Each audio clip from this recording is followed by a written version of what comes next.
पहले तो मैं आप सभी का धन्यवाद करता हूं। मेरा नाम नीरज ठाकुर है। आज आपको यहां बुलाने का मेन लक्ष्य था कि जो यहां पे हमीरपुर में डॉक्टर राधाकृष्ण मेडिकल कॉलेज बन रहा है, उसके फर्नीचर की प्रोक्योरमेंट करते वक्त कुछ टेंडर में कमियां पाई गई हैं। उन कमियों को हमने हर एक चैनल के थ्रू से उजागर किया है, चाहे वो सरकार हो, चाहे वो ब्यूरोक्रेसी हो, चाहे वो यहाँ के लोकल अधिकारी हो, सबको हमने बताया। लेकिन कोई भी हमारी बात को उस संक्षिप्तता से समझ नहीं पा रहा था, कोई इस बात को इतना गंभीरता से ले नहीं पा रहा था। ये पूरे का पूरा केस भ्रष्टाचार के खिलाफ है। हमें आज आपको यहाँ बुलाने का एक यही रीजन था कि हमारी कहीं से भी नहीं सुनी जा रही थी, तो हमने सोचा कि हम अपनी बात क्यों ना पब्लिक डोमेन में डालें, ताकि उन अधिकारियों के ऊपर जो अपने आप को आज की डेट में यहाँ पे मालिकाना अधिकारी और मालिकाना हक समझ बैठे हैं, वो उनको क्लियर हो कि वो कस्टोडियन है, वो किसी की मालिकाना जमीन नहीं है, किसी की मालिकाना पैसा नहीं है कि वो जिस तरीके से चाहें उस तरीके से पब्लिक का पैसा खत्म कर सकते हैं। अगर हम इस पर्टिकुलर टेंडर की बात करें तो यहाँ पे कुछ सिलेक्टेड जो प्लेयर्स हैं उनका स्पेसिफिकेशंस, उनके पेटेंट प्रोडक्ट इसमें डाले गए हैं। Beat furniture manufacturer, beat furniture vendor, हम उनका नाम अभी उजागर नहीं करना चाहते इस प्लेटफॉर्म के ऊपर, बट हम ये चाहते हैं कि इस टेंडर में एक ट्रांसपेरेंसी वे से, फेयरनेस पॉइंट ऑफ व्यू से सबको मौका दिया जाए। उस मौका को देने के लिए हमने अधिकारियों को, सरकार को, चीफ सेक्रेटरी को, हेल्थ सेक्रेटरी को, सबको लेटर लिखा है।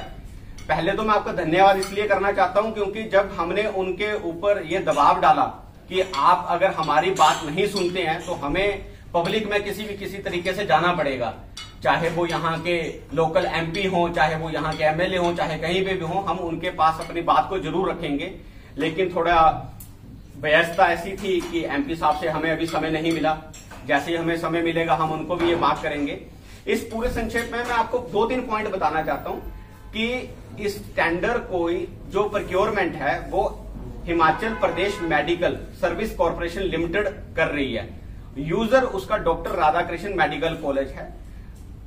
यूजर ने एक कमेटी बनाई है, उसके मुखिया जो यहाँ के प्रिंसिपल साहब हैं, जो कि इस पूरे समीकरण को चला रहे हैं। प्री बिड मीट में हमने रिटर्न में एक डॉक्यूमेंट उनको अपने फैक्ट्स के साथ दिया है कि आप इस प्रोक्योरमेंट में क्या क्या गलत बात कर रहे हैं। वो कह रहे हैं हम चीफ मिनिस्टर के साथ बैठे हुए हैं, तो हमारे पास तो कोई रास्ता है नहीं।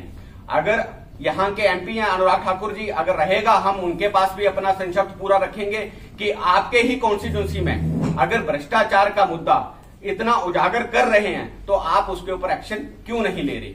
आज आप सभी का जब मैसेज हमने मार्केट में या अपने जितने भी साथ के साथी थे उनको जब बताया तो कहीं ना कहीं से डिपार्टमेंट में ये खबर पहुंची कि आज मीडिया वहां पे इकट्ठी हो रही है, तो उन्होंने आज 3 बजे के टेंडर को एक्सटेंड कर दिया 7 दिन के लिए। अब टेंडर 28 तारीख के लिए आगे बढ़ गया है। उसके लिए मैं आप सभी का धन्यवाद करना चाहता हूं। अगर आप नहीं आते तो शायद ये 3 बजे को टेंडर को खत्म कर देते और हमारी बात को अनसुना ही कर देते।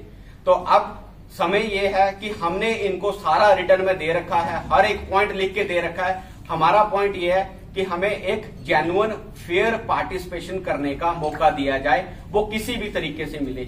यही हम आपको अभी यहाँ पे हम इसको विराम देते हैं। बाकी अगर आपका कोई क्वेश्चन, कोई भी क्वेरी इसके रिलेटेड है तो आपकी हमारी तरफ से स्वागत है, हम उसको जवाब देंगे।